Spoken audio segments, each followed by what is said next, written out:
Abra sua Bíblia no livro de Eclesiastes, capítulo 4. Vamos encontrar a felicidade na vida do outro, vamos encontrar alegria, vamos encontrar realização, vamos encontrar bênção, vamos encontrar louvor e adoração na vida daqueles que Deus tem colocado ao nosso redor. Livro de Eclesiastes, capítulo 4, do versículo 9 ao 12. Achamos? Amém? Diz assim a palavra do Senhor: melhor é serem, mas vocês estão desanimados, hein, meu? Estava cantando até agora no maior ânimo. Vamos lá de novo. Melhor é serem, aleluia, do que um, porque tem melhor paga do seu trabalho. Porque se caírem, um levanta o companheiro. Ai, porém, do que estiver só, pois caindo não haverá quem o levante. Também se dois dormirem juntos, eles se aquentarão, mas um só, como se aquentará? Se alguém quiser prevalecer contra um, os dois lhe resistirão. O cordão de 3 dobras não se rebenta com facilidade. Amém? Melhor é serem. Esse texto do capítulo 4, ele faz uma sequência de 3 melhores. Semana passada a gente passou pelo versículo 6, que é melhor um punhado de descanso do que ambas as mãos cheias do trabalho. A gente falou da bênção do trabalho, falamos da bênção do descanso, falamos a respeito das nossas responsabilidades, falamos a respeito do perigo do preguiçoso, e hoje ele fala a respeito de ser melhor a comunhão, de ser melhor estar em dois, de ser melhor trabalhar junto. Melhor é ser em dois. Salomão continua o seu processo de observação. Entendo eu que de muitas coisas Salomão está falando dele mesmo. Salomão está observando a sua própria vida, observando os seus relacionamentos, e Salomão chega a uma conclusão fantástica de que é melhor estar acompanhado do que sozinho. Para você dizer que melhor é estar com alguém, que melhor é trabalhar junto, que é melhor ter um amigo, que é melhor ter um companheiro, que é melhor ter um intercessor junto, que é melhor ter um adorador com você, entre muitas coisas, isso é uma atitude de humildade. Porque o soberbo, ele diz que não precisa de ninguém. Esse é o soberbo. Eu não preciso de ninguém, e bate o pé. Eu trabalho, eu não preciso de você, pai e mãe, eu não preciso de você, marido ou mulher, eu tenho meu dinheiro, eu tenho meu recurso, eu tenho isso, eu faço e aconteço. Isso é o soberbo. O humilde vai dizer assim: eu preciso de você. E mais, eu não apenas preciso, eu gosto de fazer as coisas junto com você. Eu prefiro estar junto. Além de uma atitude de humildade, é uma atitude de autonegação. E Jesus vai dizer: aquele que quer vir após mim, negue-se a si mesmo, tome a sua cruz e siga-me. A gente deixa de falar do eu e passa a falar do nós. Nós somos corpo de Cristo. Apesar de sermos muitos, somos apenas um corpo. Pode uma mão sozinha fazer alguma coisa? Até pode, mas vai ser uma coisa pequena, vai ser uma coisa limitada. As 2 mãos, ainda com o braço e toda a estrutura do corpo, vai fazer grandes coisas. Uma mão sozinha só no filme do Adams, né? Não tem a família Adams? Faz o fundo musical aí, o param, param, paranã. Vai, Dô, me ajuda, mano. Ele não sabe? Fala sério. Não é da sua época, o quê, seu infeliz? Bom, mas tem a mãozinha, né? Tem a mãozinha que anda, não anda, né? A mãozinha que, sei lá como que fala, que vai sozinho. Querido, Salomão chegou numa observação, numa conclusão de algo que Deus já tinha dito desde o início. O Deus Todo-Poderoso, ele realiza todas as coisas em 6 dias. E durante 5 dias, Deus termina a sua obra e faz uma declaração. Houve tarde e manhã do primeiro dia, e Deus viu que a luz era boa. Houve tarde e manhã do segundo dia, e Deus viu que a separação entre águas e águas. Houve a tarde e manhã do terceiro dia, e houve separação entre águas, e surgiu porção de terra seca. Houve tarde e manhã do quarto dia, e Deus criou os astros, as estrelas. Houve tarde e manhã do quinto dia, e Deus criou as árvores, as sementeiras que dão fruto, e todas as vezes viu Deus o que tinha feito e tudo era bom. Mas no sexto dia, antes de concluir o seu trabalho santo, viu Deus alguma coisa que não era bom, e disse Deus: não é bom que o ser humano esteja só. Não é bom. Queridos, a vida é melhor de ser vivida em companhia. Para aquele que é casado, o seu cônjuge; para aquele que não é casado, um filho, um sobrinho, um neto, um avô, uma avó. Não se negue a viver com pessoas. Eu não suporto viver com alguém, eu tenho a minha individualidade, eu tenho isso, eu tenho aquilo, eu só gosto de fazer as coisas sozinhos. Cuidado, querido, porque a palavra de Deus diz que lá na eternidade vai ter uma multidão, milhares de milhões, louvando, exaltando e bendizendo o nome do Senhor. Não vai ter um cantinho no céu para você ficar sozinho. Se você quer ficar sozinho, você vai ficar, mas não vai estar sozinho também não. Tem uma outra galera que vai ficar. Sozinho você não fica. Querido, Salomão faz uma observação de algo que Deus já havia declarado. Há realizações solitárias? Há vidas bem resolvidas sozinhas? Há pessoas que de alguma forma Deus prepara para que tenham uma vida sozinha. O próprio dom do celibato, que é um dos dons que os jovens solteiros mais temem na igreja, de serem chamados para a vida celibatária. Mas Deus de vez em quando chama alguns. Tem alguns aqui solteiros, tal. Isso. Faz o barulhinho, Edu. Mas isso é um dom, não é para todos. O que Deus deseja é que eu e você façamos as coisas juntos. Se você não tem essa parceria familiar, de repente no seu cônjuge, no seu pai, na sua mãe, no seu filho, você precisa aprender isso, que melhor é serem dois, porque o trabalho tem melhor recompensa, porque se um cair, o outro levanta, e porque quando dois estão reunidos e unidos em nome do Senhor Jesus, o diabo não tem poder sobre a vida do povo de Deus. Já está aí no primeiro? A comunhão, querida, é muito melhor do que o isolamento. A comunhão é muito melhor do que a solidão. Vamos lá? O que diz o texto de Atos 2? E perseveravam na doutrina dos apóstolos e... Vocês estão devagar hoje, hein? Vamos de novo? E perseveravam na doutrina dos apóstolos e na comunhão.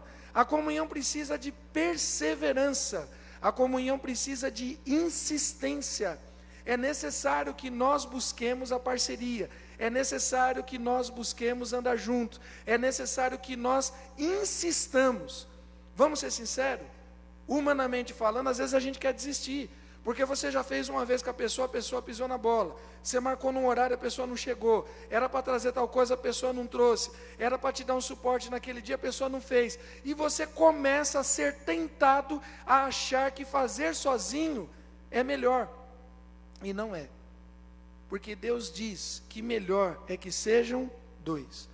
Querido, esse processo de trabalhar com o outro, você não está apenas ajudando a pessoa, você não está apenas lapidando o outro, mas Deus está lapidando você. Deus está te dando alguma coisa que você ainda não tinha. Paciência, graça, misericórdia.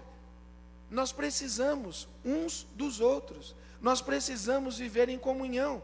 Salomão era um personagem que tinha 1000 mulheres, 300 e tantas princesas, 700 e tantas concubinas. Ele vivia cercado, milhares de súditos, milhares de escravos, trabalhando na construção do templo, trabalhando na construção da sua casa. Salomão olha ao redor e se via sozinho. Nós não podemos, queridos, andar sozinhos. Nós precisamos buscar a vida em comunhão. É um desafio. De novo, buscar comunhão com o outro é abrir mão da própria vaidade. Mas pastor, parece que eu estou me humilhando, pedindo a atenção da pessoa. Parece que eu estou me humilhando, pedindo a amizade da pessoa. Querido, melhor é que sejam dois. Melhor é que sejam dois. A melhor paga, a melhor recompensa, se um cair, o outro levanta. no frio eles se aquecem, e na batalha eles vencem em nome de Jesus. O Senhor Jesus estava na eternidade. Você consegue meditar nisso, pensar nisso? O Senhor Deus estava na eternidade e nós estávamos aqui. E Jesus abriu mão de toda a sua divindade. Jesus abriu mão de todo o serviço real, de todo o serviço angelical.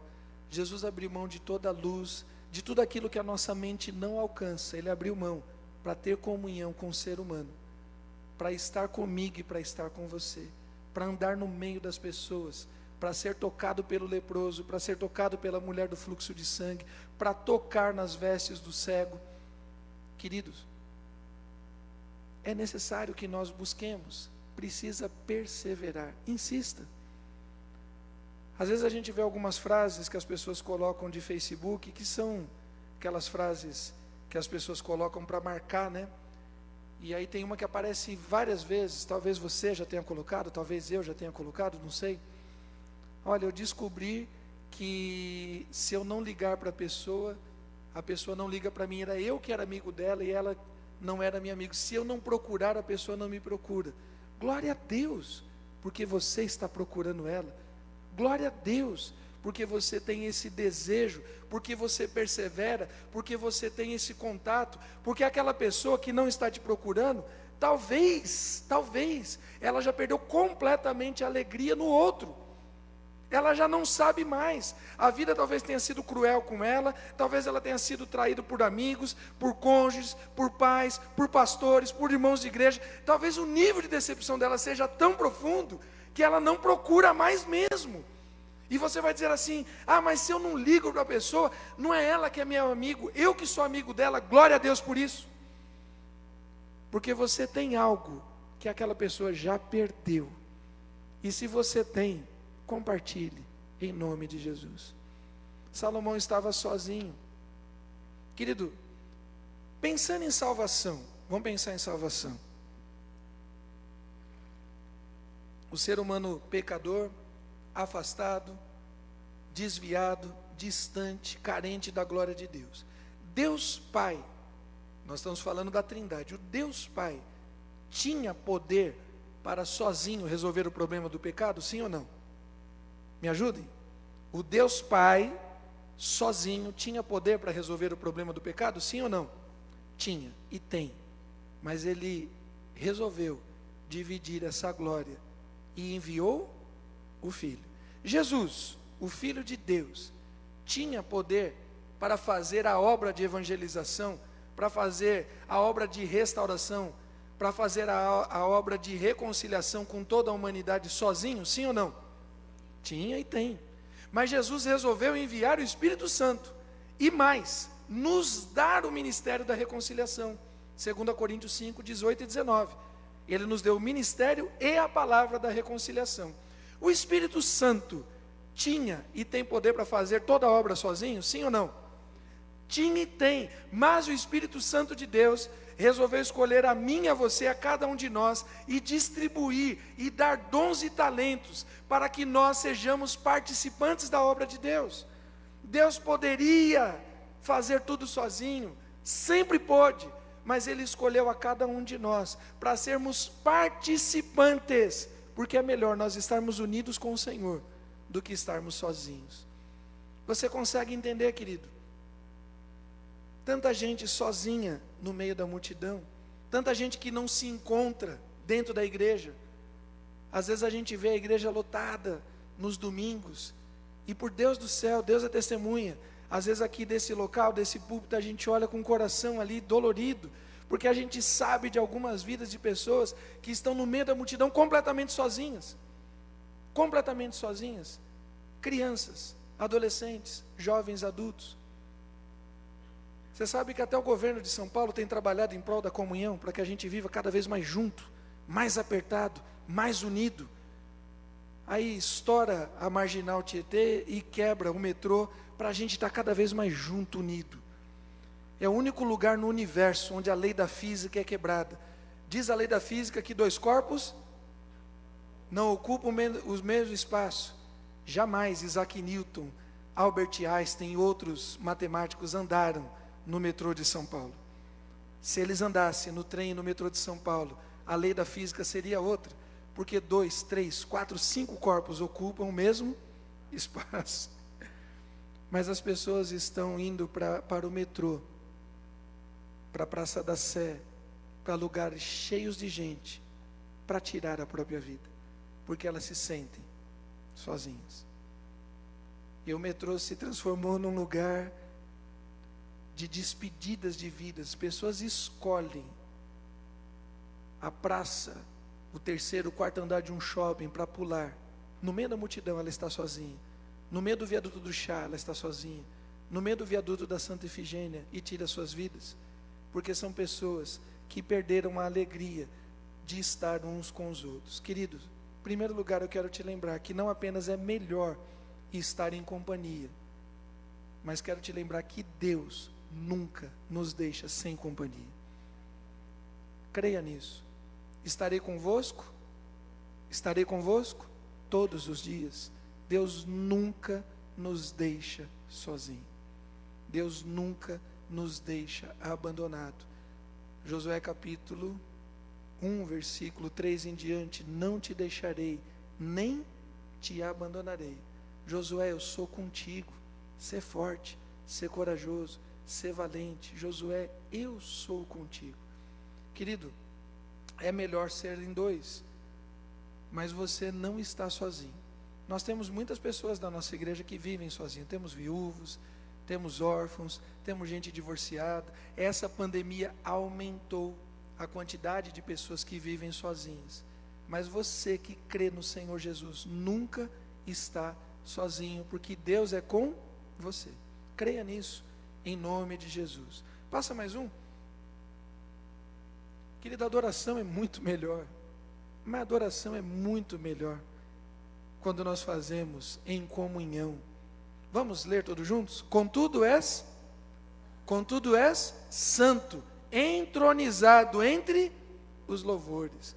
Já ouviu aquele termo que a gente diz assim: no meio dos louvores Deus habita, Deus é entronizado, Deus está entre os louvores, Deus está entre os adoradores, Deus habita, Deus age no nosso meio.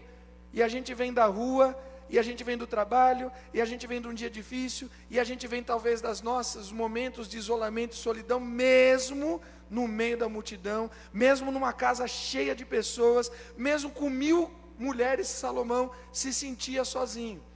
Mas quando nós estamos no meio da adoração, no meio do louvor, Deus habita. Quem canta em casa?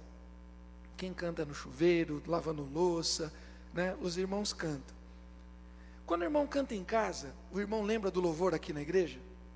Você repete de repente a música que nós cantamos hoje: quão grande é o meu Deus. Você se sente afinado? Nossa, eu me sinto o máximo. Não, cara, eu me sinto o máximo. Eu estou cantando assim, eu me acho o Chico, o Rafael, o Jair, eu me acho assim o máximo. Parece que eu estou ouvindo assim, eu me acho o máximo. Nunca eu canto desafinado. A minha esposa acha que eu estou desafinado, mas eu estou... E eu tiro umas notas assim, tipo Leonardo Gonçalves, lá em cima. Não, tem como chama? Melisma, esses negócios aí, eu faço tudo isso. Por quê? Porque quando nós estamos no meio do louvor, querido, nós fazemos parte um dos outros. Eu quero te falar um negócio. Quando você adora ao Senhor, quando você entronizado, quando você está no meio do louvor e adoração, você se torna um com Abel, que foi o primeiro grande adorador.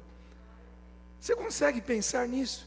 O primeiro grande adorador da história bíblica, Abel, prestou um culto a Deus, prestou um culto de adoração a Deus. Não tinha lei. Abel não era obrigado a fazer sacrifícios, não tinha lei, foi de coração, foi voluntário. Ele pegou o resultado do trabalho dele e prestou um culto de louvor e adoração a Deus, e Abel foi aceito. O texto bíblico diz que Abel foi aceito e a oferta de Abel foi aceita.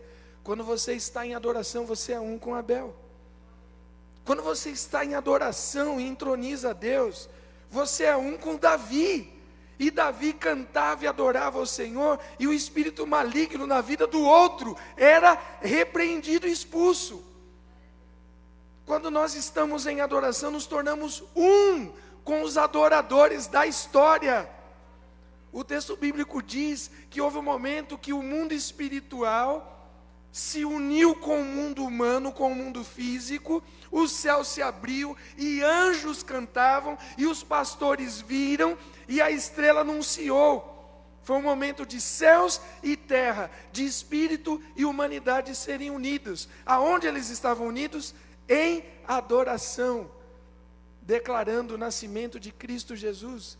Querido, quando nós estamos em adoração, coisas acontecem. Você pode até adorar sozinho, mas você não é incentivado a adorar sozinho.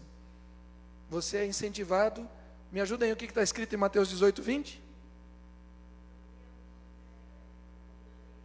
Está ruim demais. Vamos de novo. Porque onde estiverem 2 ou 3 reunidos em meu nome, ali eu estou no meio deles. Esse negócio, eu não suporto a igreja, eu não concordo com a igreja, porque na igreja tem isso, na igreja tem aquilo, eu consigo ser cristão em casa. Não consegue, não consegue, porque a palavra de Deus diz que Deus se manifesta quando estiverem quantos? 2 ou 3 reunidos, e não é uma reunião qualquer, é uma reunião em nome do Senhor Jesus. E o texto que nós acabamos de ler de Eclesiastes diz: melhor é serem 2 do que 1, porque tem melhor pago o seu trabalho. A adoração é muito melhor. É muito melhor. É interessante que a gente até biblicamente é incentivado a orar sozinho. De vez em quando Jesus dava uns perdidos. Peraí. Isso. De vez em quando Jesus dava uns perdidos, não dava? A multidão perguntava: onde está Jesus? E Jesus tinha saído a orar. Jesus tinha saído a jejuar. O texto bíblico fala que quando você fizer jejum, ninguém nem deve ficar sabendo. Você lava o rosto, você se veste, porque é uma coisa entre você e Deus. Quando você dar esmola, quando você fizer o bem a alguém, quando você estender a mão a alguém, a tua outra mão nem deve ficar sabendo. Intercessão, clamor, oferta, você faz no oculto, mas a adoração, querido, você tem que fazer no meio do povo. É na congregação dos santos, é na assembleia dos justos, é no meio do povo, no meio dos louvores, Deus habita. Vale muito mais a pena. E o texto vai dizer ainda lá em Eclesiastes: porque se caírem, um levanta o companheiro, ai porém, do que estiver só. Nós somos chamados a andarmos em comunhão. Nós somos chamados a andar juntos, e a diferença entre o tipo de parceiro que nós temos no mundo. Vou te lembrar de algumas parcerias bíblicas. Uma das parcerias muito conhecidas é a de Caim e Abel. E Caim não apenas não ajudou a levantar o seu irmão, como Caim jogou o seu irmão no chão. Que tipo de parceiro você tem sido? Quando a gente fala de Caim, quando a gente fala de Judas, a gente sempre pensa no outro, né? O outro é o traíra. Mas e eu e você, como temos sido nos nossos relacionamentos com os nossos irmãos? O que você tem feito quando você sabe do pecado do seu irmão? Qual é a sua primeira atitude? Querido, se não for chorar, primeira atitude quando você sabe de um irmão que caiu, se não for chorar, alguma coisa de muito errado tem com o seu coração. A primeira atitude tem que ser de chorar. A segunda atitude de estender as mãos. E depois, trabalhar disciplina e correção. E a gente inverte a ordem das coisas. A primeira coisa é chorar com a pessoa. Meu irmão, eu soube o que aconteceu com você, eu vim aqui te dar um abraço. Não, mas não quero nem saber o que aconteceu, eu só vim aqui te dar um abraço. Eu vim aqui chorar, orar com você. Depois você vai descobrir o que aconteceu, e aí vamos biblicamente caminhar junto? Deixa eu te ajudar. E tem muita gente que a primeira coisa que quer fazer é o que Caim fez com Abel. Mas tem outros tipos de parceiro. Tem, por exemplo, a parceria de André e Pedro. O texto bíblico diz que André encontrou o Cristo. E André ficou tão entusiasmado que ele foi chamar o irmão deles assim: cara, eu encontrei. E Pedro, do que você está falando? Você encontrou o quê? Peixe? É um cardume novo? É um lago novo para a gente pescar? Ele, não, cara, eu encontrei o Rei dos Reis e o Senhor dos Senhores. Como assim? Vem e vê, vem comigo. André não mandou Pedro até Jesus, André levou Pedro até Jesus. E é interessante que dentre os apóstolos acaba Pedro se destacando mais do que o próprio André. Outras unidades, eu falei de irmãos, né? Vamos falar de amigos. Vamos falar de amigos. A gente tem Davi e Jonatas, que é uma amizade fantástica no Antigo Testamento. E Jonatas cuida do seu amigo, preserva a vida do seu amigo. O que dizer de Paulo e Silas, que no meio da aflição, no meio da perseguição, no meio dos açoites, eles estavam fazendo o quê? Estavam adorando, porque quando estiverem 2 ou 3 reunidos, eu fico imaginando Paulo olhando para Silas, e aí meu, como é que você está? Os dois absurdamente machucados, os caras tomaram uma sova, e aquela sova que eles tomaram não foi dos judeus, porque os judeus batiam com vara e tinha uma quantidade, era 40 menos 1, 39 varadas. Eles tinham apanhado dos romanos, aí é coisa diferente. E eles estavam ali juntos e começaram a adorar ao Senhor. Querido, é muito melhor andar com alguém. Nós temos incentivado o grupos de mentoreamento aqui da nossa igreja, para que você desenvolva amizades espirituais, para que você participe de um grupo de homens, de mulheres, de jovens, de adolescentes, de juniores, e para que você tenha alguém para dividir. Talvez você não vai dividir a tua história com 500 pessoas, mas por que não com 2 ou 3, com 5, com 10? E tem tanta gente ainda resistente. A gente está nessa semana fazendo um trabalho de pescagem e repescagem com os homens, montando os nossos grupos, que o nosso encontro começa amanhã. E alguns homens ainda resistentes, eu não tenho tempo, nesse momento eu não quero, mas isso, mas aquilo. Querido, é melhor que sejam, não se isole, não se isole.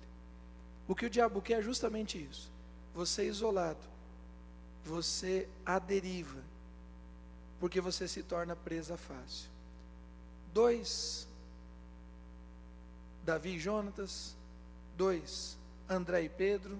2, Paulo e Silas. Vamos de 3, Sadraque, Mesaque. Que história fantástica. E Abidnego tinha uma fé irrepreensível no Senhor, mas não foi na liberdade, não foi na tranquilidade, não foi na bonança, foi no meio do fogo que eles conheceram o Rei dos Reis e Senhor dos Senhores.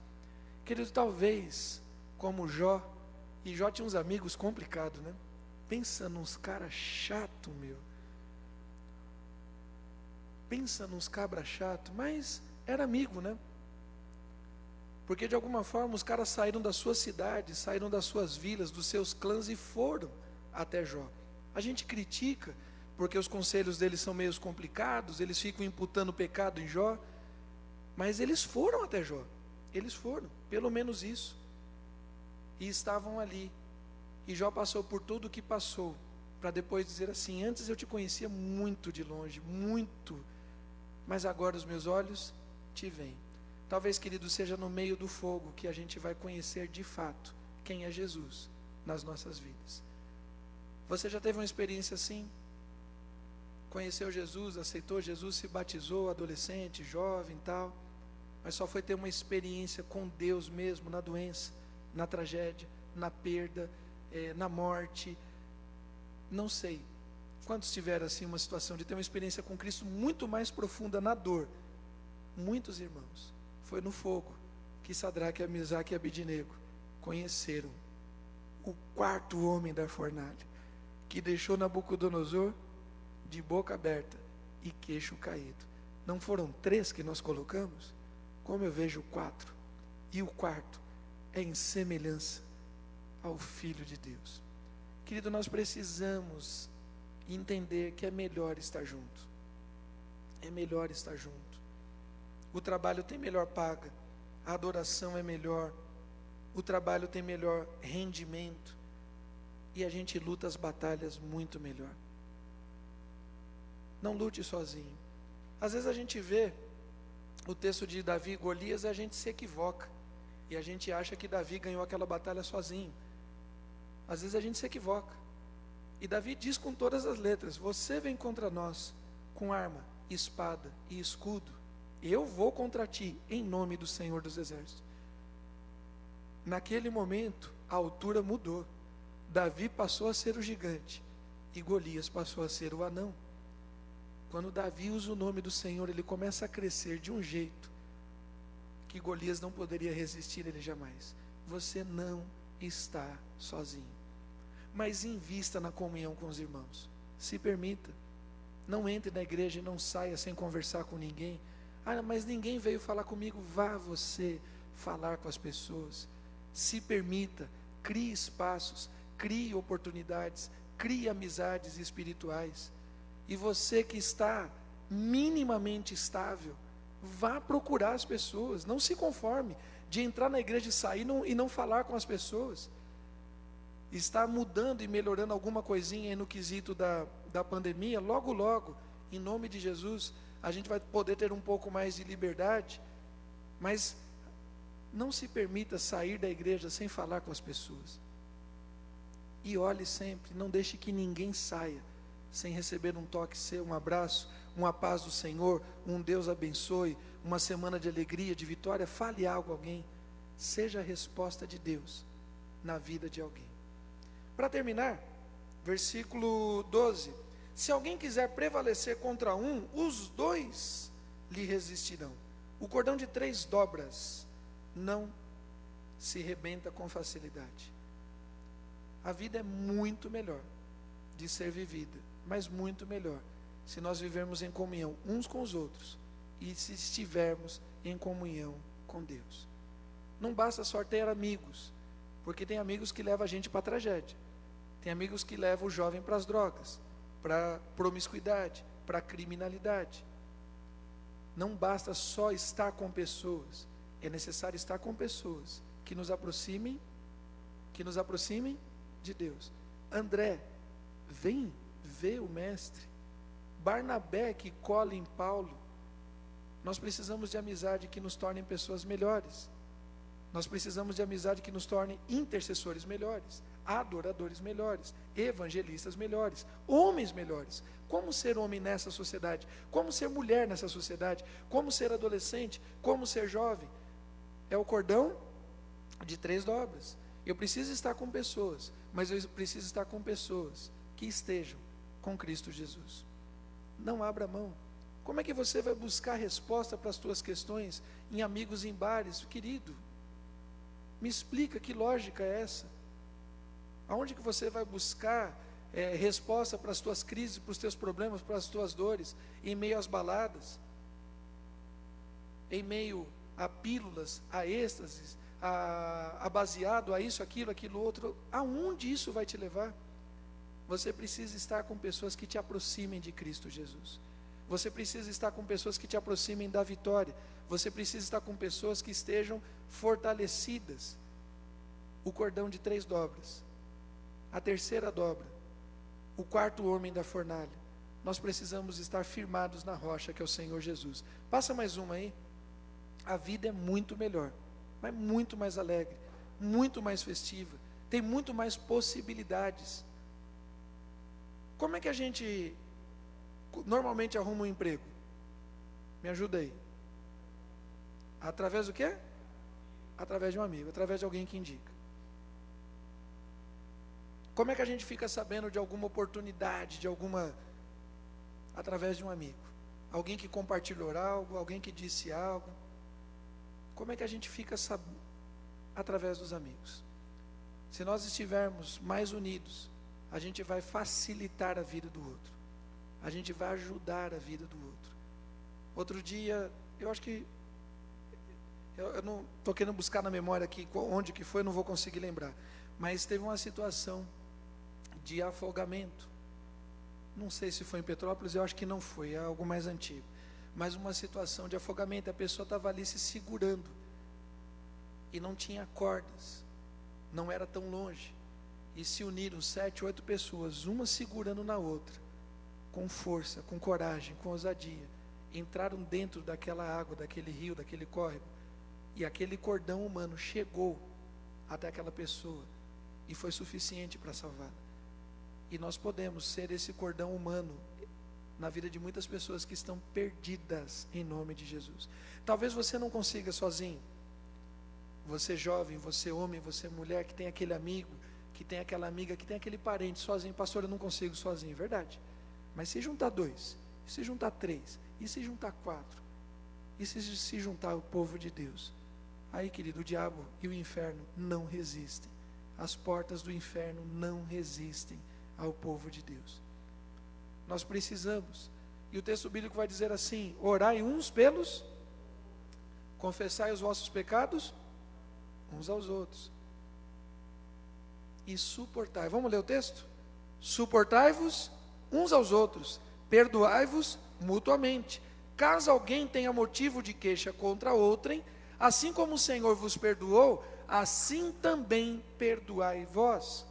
Suportai-vos uns aos outros, sustentai-vos uns aos outros, abençoai uns aos outros, carregai, diz o texto de Gálatas, Paulo vai dizer, levai a carga uns dos outros. O que os fariseus faziam? Jesus diz em Mateus 23, que os fariseus colocavam fardo nas pessoas, colocavam fardos que eles, fariseus, nem tocavam com o dedo. E Paulo vai dizer, colocar não, nós vamos tirar. Levai a carga uns dos outros, e assim cumprireis a lei de Cristo. Gálatas capítulo 6, versículo 2.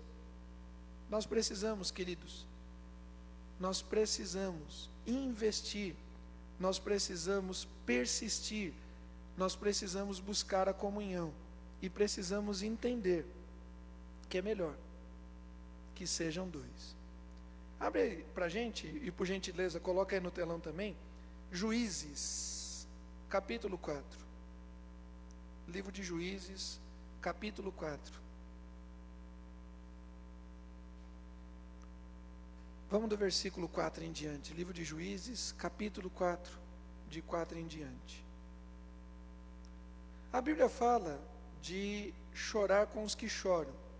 E a gente até tem algum nível de responsabilidade em chorar com os que choram. Mas uma coisa que, se você aprender, vai fazer uma baita diferença na sua vida, é se alegrar com os que se alegram. Como é bom comemorar a vitória dos outros. Coisa fantástica a gente se alegrar com aqueles que se alegram. Você na formatura de alguém, é uma coisa fantástica, você vê o brilho. E olha que formatura é uma coisa relativamente chata, enfadonha, muita gente entrando, né, tem todo aquele processual. Mas quando aquela pessoa que você foi ali prestigiar pegou o canudo que representa a vitória dela, como é uma coisa fantástica ver o brilho, o sorriso da pessoa. Uma pessoa que comprou algo que era importante para ela. Você ainda não tem, mas Deus deu para ela. E você se alegrar, se associar, ter comunhão com aquela vitória, dizer, meu Deus do céu, que coisa fantástica. A pessoa comprou a casa dela, comprou o carro dela, vai fazer a viagem do sonho, glória a Deus pela sua vida. Eu estou feliz por você, eu estou feliz com você. Querido, isso não tem preço. Em dado momento o Senhor Jesus olha para a fé de um romano, de um centurião, e Jesus fica de boca aberta e diz assim, eu nunca vi nada igual a isso. Jesus fica alegre, Jesus fica feliz, Jesus fica realizado com a fé do outro. Nós precisamos aprender. Comemore, se alegre, dê brados de vitória pela fé, pela alegria, pela conquista do outro.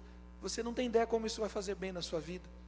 Débora, profetisa, esposa de Lapidote, julgava Israel naquele tempo.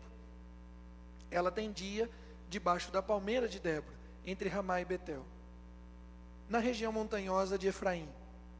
E os filhos de Israel vinham até ali para apresentar as suas questões. Débora mandou chamar Baraque, filho de Abinoão, de Quedes, de Naftali, e lhe disse, o Senhor, Deus de Israel, deu a seguinte ordem, vá e reúne os seus homens no monte Tabor, escolhendo 10.000 homens dos filhos de Naftali e dos filhos de Zebulon. Eu farei com que Cícera, comandante do exército de Jabim, se dirige até você junto ao ribeiro de Quizon, com os seus carros de guerra, suas tropas, e eu o entregarei nas suas mãos. Olha que convite bacana. Está vendo aquele exército todinho? Deus mandou dizer para você que ele já deu a vitória. Pode ir, pega 10 mil homens, metade de Naftali, metade de Zebulon, vai lá que a vitória é garantida. É só ir lá e pegar a chave. Deus já está te dando a chave da vitória, Deus já te deu isso, vai lá e busca. O que você faria? Me ajudem, o que você faria? Vamos lá, irmãos, o que você faria? Alguém te prometeu, sei lá, uma casa, está aqui a chave, está paga, está no seu nome. O que você faz? Pega a chave e vai lá. Alguém te prometeu um emprego, tirando o preguiçoso, o que você faz? Você vai lá, porque o preguiçoso não vai, ele arruma uma desculpa, tal, tem um leão no meio do caminho, tem buraco no metrô, ele arruma qualquer situação. Não é isso? O que você faria? Você tomaria posse da bênção. Sabe o que Baraque fez? Ele não foi. Vamos lá, passa aí o próximo. Então Baraque disse a Débora: se você for comigo, irei.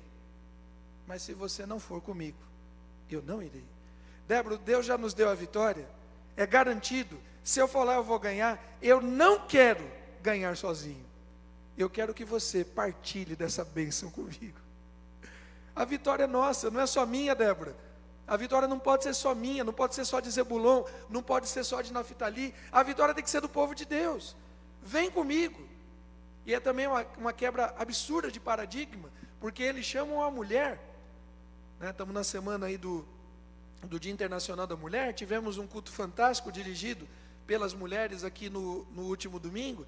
Teremos um concílio de uma candidata ao ministério pastoral nesse sábado, a Andréia, às 9 horas da manhã. Teremos até o lançamento de um livro às 4 horas da tarde, que eu e a pastora Mabel, junto com outros irmãos, escrevemos, sobre o ministério pastoral feminino. Baraque não quis, não é que ele não quis ir para a guerra, ele não quis a vitória, ele não quis a vitória, sem que Débora estivesse junto com ele. Tem irmãos que, olha, enquanto não tiver tudo certo, ninguém pode saber, né? Olha, ninguém pode saber do emprego, ninguém pode saber que eu comecei a namorar, ninguém pode saber que eu comprei um carro, ninguém pode saber. Querido, para com isso. Não, porque se as pessoas souberem, vai dar errado. Quem deu para você? Me ajuda aí. Quem deu?